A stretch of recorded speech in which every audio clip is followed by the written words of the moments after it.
ದಾರಿದೀಪ ಅಭಿಮಾನಿಗಳಿಗೆ ನಮಸ್ಕಾರ. ಇಂದು ನಾವು ಹೇಳಹೊರಟ ವಿಷಯ ಕಾವಿಧಾರಿ ಕಾಮುಕರು ಮತ್ತು ಭಂಡ ಭಕ್ತರ ಅಂಧ ದರ್ಬಾರ್ ಅನ್ನೋ ಬಗ್ಗೆ. ಒಂದು ಕಾಲವಿತ್ತು ಕಣ್ರಿ. ಕಾವಿ ಕಂಡೊಡನೆ ಈ ನಾಡಿನ ಜನ ಭಕ್ತಿಯಿಂದ ಮಂಡಿಯೂರುತ್ತಿದ್ದರು. ಕಾವಿ ಎಂದರೆ ಅದು ತ್ಯಾಗದ ಸಂಕೇತವಾಗಿತ್ತು. ಆದರೆ ಇಂದು ಕಾವಿ ಕಂಡೊಡನೆ ಛೀ ಥೂ ಅಂತ ಉಗಿಯುತ್ತಿದ್ದಾರೆ. ಕಾವಿ ಎನ್ನುವುದು ಅಪರಾಧಗಳನ್ನು ಮುಚ್ಚಿಡುವ ಹೊದಿಕೆಯಾಗಿ ಹೋಗಿದೆ. ಅಪ್ರಾಪ್ತ ಮಕ್ಕಳ ಮೇಲೆ ಲೈಂಗಿಕ ದೌರ್ಜನ್ಯ ಎಸಗಿದ ನೀಚರು ಪೀಠದಲ್ಲಿ ಕುಳಿತಿದ್ದಾರೆ. ಅಷ್ಟೇ ಅಲ್ಲ, ಅಂತಹ ಕಾಮುಕರು ಜೈಲು ಪಾಲಾದರೂ ಅವರ ಹುಟ್ಟುಹಬ್ಬವನ್ನು ಸಂಭ್ರಮಿಸುವ ಭಂಡ ಭಕ್ತರ ಒಂದು ಪಡೆಯೇ ಸೃಷ್ಟಿಯಾಗಿದೆ. ಇದು ಧರ್ಮವೋ ಅಥವಾ ಅಧರ್ಮದ ಪರಮಾವಧಿಯೋ? ಜೈಲು ಸೇರಿದ ಮಹಾಪುರುಷರು ಮತ್ತು ಭಕ್ತರ ಬಂಡಾಟ. ಜಗತ್ತಿಗೆ ಜ್ಞಾನ ಬೋಧಿಸಬೇಕಾದವರು ಇಂದು ಜೈಲುವಾಸ. ಅಲ್ಲಿಂದ ಬಂದ ಮೇಲೆ ಜೈಲಿನ ಅನುಭವವನ್ನೂ ಹಂಚಿಕೊಳ್ಳುವ ಭಂಡರು ಇವರು. ಒಬ್ಬ ಸಾಮಾನ್ಯ ವ್ಯಕ್ತಿ ಯಾವುದೋ ಕೆಲಸಕ್ಕೆ ಜೈಲಿಗೆ ಹೋಗಿ ಬಂದರೆ ಅವನು ಜನರಿಗೆ ಮುಖ ತೋರಿಸುವುದು ಹೇಗೆ ಅಂತ ಅನೇಕರು ಆತ್ಮಹತ್ಯೆ ಮಾಡಿಕೊಂಡ ಉದಾಹರಣೆ ಇದೆ. ಆದರೆ ಸಮಾಜದಲ್ಲಿ ದೊಡ್ಡ ವ್ಯಕ್ತಿ ಅನಿಸಿಕೊಂಡು ಕಾವಿ ಬೇರೆ ಹಾಕಿಕೊಂಡು ಜೈಲಿಗೆ ಹೋಗಿ ಜೈಲಿನ ಅನುಭವ ಹಂಚಿಕೊಳ್ಳುವ ಹಾಗೂ ಹುಟ್ಟುಹಬ್ಬ ಆಚರಿಸಿಕೊಳ್ಳುವ ಇವರು ಭಂಡತನಕ್ಕೆ ಮೆಚ್ಚುವಂತಹದ್ದು. ಅಮಾಯಕ ಮಕ್ಕಳ ಮೇಲೆ ನಡೆಸಿದ ಅಟ್ಟಹಾಸ. ಇಂತಹ ಕ್ರೂರ ಕೃತ್ಯವೆಸಗಿ ಜೈಲು ಸೇರಿದವನಿಗೆ ಇಂದು ಜನ್ಮದಿನವಂತೆ. ಸಮಾಜ ಎತ್ತ ಸಾಗುತ್ತಿದೆ. ತಪ್ಪು ಮಾಡಿದವನು ಯಾರೇ ಆಗಲಿ ಅವನು ಅಪರಾಧಿಯೇ ಹೊರತು ದೇವರಲ್ಲ. ಕಾನೂನಿನ ಕಣ್ಣಿಗೆ ಮಣ್ಣೆರಚಿ ಜೈಲು ಶಿಕ್ಷೆ ಅನುಭವಿಸಿ ಬಂದವನಿಗೆ ಜೈಕಾರ ಹಾಕುವ ನೀವು ಭಕ್ತರೇ? ಖಂಡಿತ ಇಲ್ಲ. ನೀವು ಸಮಾಜದ ಸ್ವಾಸ್ಥ್ಯ ಕೆಡಿಸುತ್ತಿರುವ ವಿಷಜಂತುಗಳು, ಕಾಮದ ಅಲೆಮಾರಿಗಳು ಮತ್ತು ಇನ್ನೊಬ್ಬ ನಾನವನಲ್ಲ ನಾಟಕ. ಇನ್ನೊಬ್ಬನ ಕಥೆ ಕೇಳಿ. ಒಬ್ಬರಲ್ಲ, ಇಬ್ಬರಲ್ಲ, ಮೂರು ಹೆಂಗಸರ ಸಹವಾಸ. ಬೀದಿಯಲ್ಲಿ ಹೊಡೆತ ತಿಂದರೂ ಬುದ್ಧಿ ಬಂದಿಲ್ಲ. ಕೇಸುಗಳ ಸುಳಿಯಲ್ಲಿ ಸಿಲುಕಿ ಬೇಲಿಗಾಗಿ ಒದ್ದಾಡುತ್ತಾ ಮುಖ ಮುಚ್ಚಿಕೊಂಡು ನಾನವನಲ್ಲ ಎಂದು ಓಡಾಡುತ್ತಿದ್ದಾನೆ. ಇವನನ್ನು ಮಠದಿಂದಲೇ ಹೊರದಬ್ಬಲಾಗಿದೆ. ಎಂಥ ಕಾಲ ಬಂತು ನೋಡಿ. ಕಾವಿಗೆ ಕೈಮುಗಿಯುವ ಕಾಲ ಹೋಗಿ ಕಾಲರ್ ಹಿಡಿದು ಹೊರದಬ್ಬುವ ಮಟ್ಟಕ್ಕೆ ಹೋಗಿದ್ದಾರೆ ಈ ಬಸವ ಸಂಸ್ಕೃತಿಯವರು. ಇದೇನಾ ನಿಮ್ಮ ಬಸವ ಸಂಸ್ಕೃತಿ? ಧರ್ಮದ ರಕ್ಷಣೆ ಮಾಡಬೇಕಾದವನು ಹೆಣ್ಣಿನ ಹಿಂದೆ ಅಲೆಯುತ್ತಾ ಹಾದಿರಂಪ ಮಾಡುತ್ತಿದ್ದರೆ ಇದನ್ನು ನೋಡಿಯೂ ಸುಮ್ಮನಿರುವ ಸಮಾಜಕ್ಕೆ ಏನನ್ನಬೇಕು? ಇನ್ನೊಬ್ಬನನ್ನು ಸಾಕ್ಷಾತ್ ಭಕ್ತರೇ ಮಠದಿಂದ ಓಡಿಸುತ್ತಿದ್ದಾರೆ. ಇವರೇನು ಶರಣರೇ? ಇವರೇನು ಸಂತರೇ?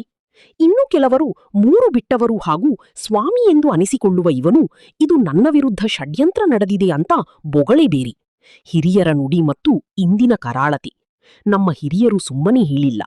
ಅರ್ಧರಾತ್ರಿ ಎದ್ದು ಹೋದವರೆಲ್ಲ ಬುದ್ಧರಲ್ಲ, ರಾತೋರಾತ್ರಿ ಕಾವಿ ಹಾಕಿದವರೆಲ್ಲ ಸ್ವಾಮಿಗಳಲ್ಲ, ಶರಣರೂ ಅಲ್ಲ ಅಂದಿದ್ದು. ಆದರೆ ಇಂದಿನ ಇಂತಹ ಸೊಗಲಾಡಿ ಸ್ವಾಮಿಗಳಿಗೆ ಮಠ ಎನ್ನುವುದು ಒಂದು ವ್ಯವಹಾರವಾಗಿದೆ.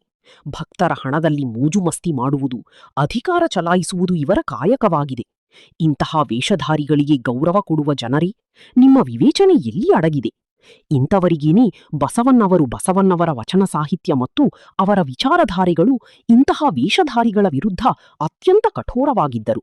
ಬಸವಣ್ಣವರ ದೃಷ್ಟಿಯಲ್ಲಿ ಇಂತಹ ನಡವಳಿಕೆಗಳ ಬಗ್ಗೆ ಅಭಿಪ್ರಾಯ ಹೀಗಿದೆ: ವೇಷಧಾರಿಗಳ ಕುರಿತು ಕಠೋರ ನಿಲುವು.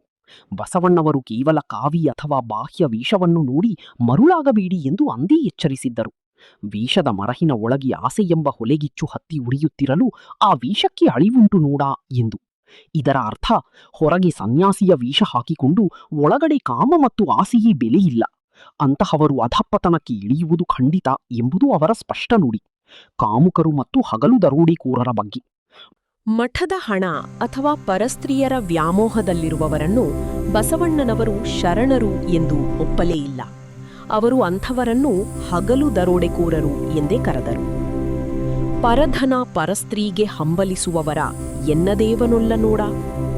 ಯಾರು ಪರರ ಹಣ ಮತ್ತು ಪರ ಹೆಣ್ಣಿನ ಮೇಲೆ ಕಣ್ಣು ಹಾಕುತ್ತಾರೋ ಅಂಥವರನ್ನು ದೇವರು ಮೆಚ್ಚುವುದಿಲ್ಲ ಮತ್ತು ಅವರು ಲಿಂಗವಂತನಾಗಲು ಅಥವಾ ಶರಣನಾಗಲು ಲಾಯಕ್ಕಿಲ್ಲ ಎಂಬುದು ಬಸವಣ್ಣನವರ ತೀರ್ಪು.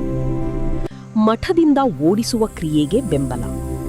ಇಂತಹ ಅನಾಚಾರಿಗಳನ್ನು ಮಠದಿಂದ ಓಡಿಸುವ ಕ್ರಿಯೆಯನ್ನು ಬಸವಣ್ಣನವರು ಶುದ್ಧೀಕರಣ ಎಂದು ಕರೆಯುತ್ತಿದ್ದರು. ವಚನಗಳಲ್ಲಿ ಹೇಳಿರುವಂತೆ, ಲಿಂಗವ ಪೂಜಿಸಿ ಫಲವೇನು? ಸಂಗನ ಬಸವಣ್ಣನಂತೆ ಸತ್ಯಶುದ್ಧನಾಗದಿದ್ದರೆ. ಬಸವಣ್ಣನವರು ಕಟ್ಟಿದ ಅನುಭವ ಮಂಟಪದಲ್ಲಿ ನಿಯಮಗಳು ಕಟ್ಟುನಿಟ್ಟಾಗಿದ್ದವು. ಯಾರಾದರೂ ತಪ್ಪು ಮಾಡಿದರೆ ಅವರನ್ನು ಕೂಡಲೇ ವಿಚಾರಣೆಗೆ ಒಳಪಡಿಸಿ ಸಮಾಜದಿಂದ ದೂರವಿಡುವ ಬಹಿಷ್ಕಾರ ಪದ್ಧತಿಯಿತ್ತು. ಆದ್ದರಿಂದ ಕಾಮುಕ ಸ್ವಾಮಿಗಳನ್ನು ಮಠದಿಂದ ಓಡಿಸುವುದು ಬಸವತತ್ವದ ವಿರೋಧವಲ್ಲ, ಬದಲಿಗೆ ಅದು ಬಸವತತ್ವದ ರಕ್ಷಣೆ. ಬಸವ ತಲಿಬಾನಿಗಳ ವಿರುದ್ಧ ತಾರ್ಕಿಕ ಉತ್ತರ. ಬಸವಣ್ಣನವರು ಅರಿವೇ ಗುರು ಎಂದರು. ಆದರೆ ಇಂದು ಕಣ್ಣೀರಿ ಶ್ರೀಗಳಂತಹ ಸತ್ಯವಂತರನ್ನು ವಿರೋಧಿಸುವವರು ಬಸವಣ್ಣನವರ ಹೆಸರಿಗೆ ಕಳಂಕ ತರುತ್ತಿದ್ದಾರೆ, ಅಲ್ಲದೆ ಅವರ ಮೇಲೆ ಹುಚ್ಚನಾಯಿ ತರ ಉದರುತ್ತಿದ್ದಾರೆ. ಬಸವಣ್ಣನವರು ಪ್ರಶ್ನಿಸುವ ಗುಣವನ್ನು ಕಲಿಸಿದರು, ರ್ಯಾಷನಾಲಿಟಿ.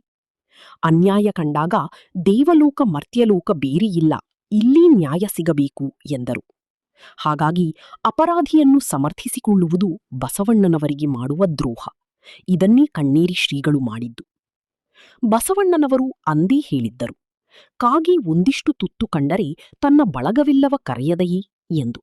ಆದರೆ ಇಂದು ಈ ಭಂಡಭಕ್ತರು ಅಧರ್ಮದ ತುತ್ತು ತಿನ್ನಲು ತನ್ನ ಬಳಗವನ್ನೆಲ್ಲ ಕರೆದು ಸತ್ಯ ಹೇಳುವವರ ಮೇಲೆ ಮುಗಿಬೀಳುತ್ತಿದ್ದಾರೆ. ಇದು ಬಸವಣ್ಣನವರ ತತ್ವವಲ್ಲ, ಇದು ಬಸವಣ್ಣನವರ ಹೆಸರಿನಲ್ಲಿ ನಡೆಯುತ್ತಿರುವ ಅಪ್ಪಟ ಅಧರ್ಮ. ಸಾರ್ವಜನಿಕರಿಗೆ ಎಚ್ಚರಿಕೆ ಮತ್ತು ಜಾಗೃತಿ. ಇನ್ನು ಮುಂದೆ ಕಾವಿಯನ್ನು ನೋಡಿ ಮರುಳಾಗಬೇಡಿ. ಸಮಾಜಕ್ಕೆ ದಾರಿದೀಪವಾಗಬೇಕಾದವರು ಕತ್ತಲೆಯಲ್ಲಿ ಅನಾಚಾರ ಮಾಡುತ್ತಿದ್ದರೆ ಅವರನ್ನು ಧೈರ್ಯವಾಗಿ ಪ್ರಶ್ನಿಸಿ. ಪೀಠಕ್ಕೆ ಗೌರವ ಇರಲಿ, ಆದರೆ ಪೀಠದಲ್ಲಿ ಕುಳಿತಿರುವ ಮೃಗಗಳಿಗಲ್ಲ. ಅಂಧಭಕ್ತಿಯಿಂದ ಹೊರಬನ್ನಿ. ಸತ್ಯವನ್ನು ಸತ್ಯವೆಂದು ಒಪ್ಪಿಕೊಳ್ಳುವ ಧೈರ್ಯ ಬೆಳೆಸಿಕೊಳ್ಳಿ. ಸಮಾಜದಲ್ಲಿ ಇಂತಹ ಕೊಳಕನ್ನು ಸ್ವಚ್ಛಗೊಳಿಸದಿದ್ದರೆ ನಮ್ಮ ಮುಂದಿನ ಪೀಳಿಗೆ ಯಾವ ಸಂದೇಶ ನೀಡುತ್ತಿದ್ದೇವೆ? ಕೊನೆಯದಾಗಿ ಒಂದೇ ಮಾತು. ಧರ್ಮ ಎನ್ನುವುದು ಸತ್ಯ ಮತ್ತು ನ್ಯಾಯದ ಹಾದಿ. ಅಲ್ಲಿ ಕಾಮುಕರಿಗೆ, ವೇಷಧಾರಿಗಳಿಗೆ ಸ್ಥಾನವಿಲ್ಲ. ಜೈಲು ಸೇರಿದವನಿಗೆ ಜೈಕಾರ ಹಾಕುವ ಭಕ್ತರೇ, ನಿಮ್ಮ ಈ ಭಂಡತನ ಸಮಾಜಕ್ಕೆ ಮಾರಕ. ತಪ್ಪು ಮಾಡಿದವನನ್ನು ತಪ್ಪು ಮಾಡಿದವನೆಂದೇ ಕರೆಯಿರಿ. ಇಲ್ಲದಿದ್ದರೆ ನಿಮ್ಮ ಮೌನವು ಆ ಅಪರಾಧಕ್ಕೆ ಸಮಾನವಾಗಿರುತ್ತದೆ. ಎಚ್ಚೆತ್ತುಕೊಳ್ಳಿ, ಸಮಾಜವನ್ನು ಕಾಪಾಡಿ.